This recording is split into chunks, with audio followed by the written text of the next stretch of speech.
Guys, welcome back to a new video.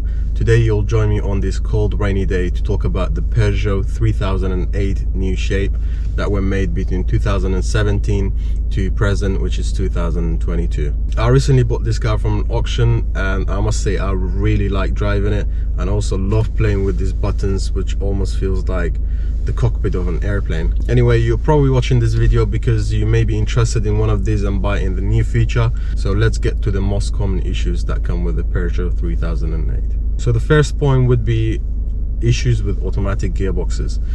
The gearboxes on these French cars, including Peugeot, are really not made to last a long time, and also really not durable. So regular services are essential to avoid expensive bills, because fixing one of these gearboxes is insanely expensive. Early signs of a bad gearbox would be juddering. The car will shake like crazy and also vibrate, and also slow gear changes or irregular gear changes, which would be very easy to notice. As for the manual gearboxes, they're not really that bad. As long as you don't abuse and don't drive like crazy, they should last you a long time. It only gets expensive when you need to change the clutch or the flywheel or both together.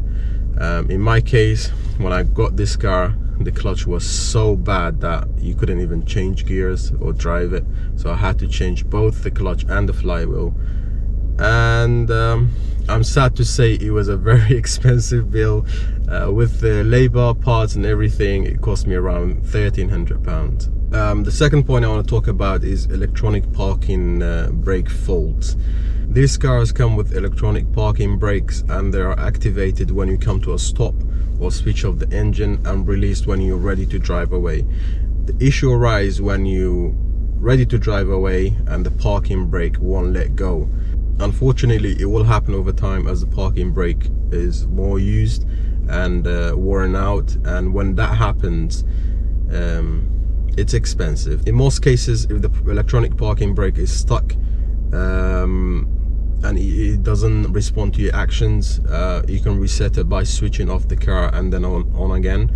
And if that doesn't help the case, then you might have to tow the car to a mechanic and they do the job or repair for you. The third point I want to talk about is the AdBlue issue. AdBlue systems are designed to reduce air pollution and make diesel engines a lot cleaner.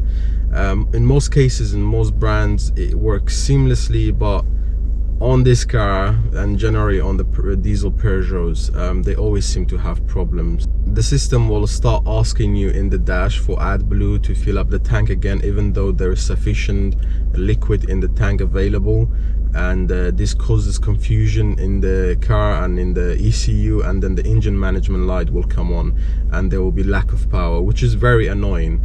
To fix this issue, you'll have to pay a visit to the main dealer for a software update, and sometimes they have to change the whole system. Fortunately, this car doesn't have this problem, so I don't know exactly how much it will cost for replacing the AdBlue system at main dealer, but I can imagine it would be very expensive. The last one I want to talk about is the Aircon motor, which helps with the fans and air vents.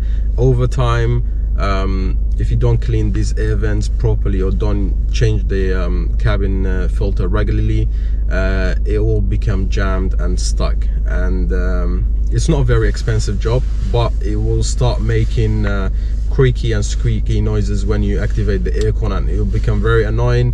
And if you replace that, then I assume you have to open a part of the dash or get to it somewhere from the outside of the car. Again, it's not expensive, but it's just something, it's a shame that you have to do them so often. So yeah guys, these are all the points I wanted to talk about, and the things that I'm familiar with them at the moment. If there's any more issues that arise in the near future, I will update them in the description below. And I hope I haven't scared you off buying a Peugeot 3008. Generally, they are great cars to drive and really good for family as well. So thank you for watching this video, and I'll hope to see you in the near future.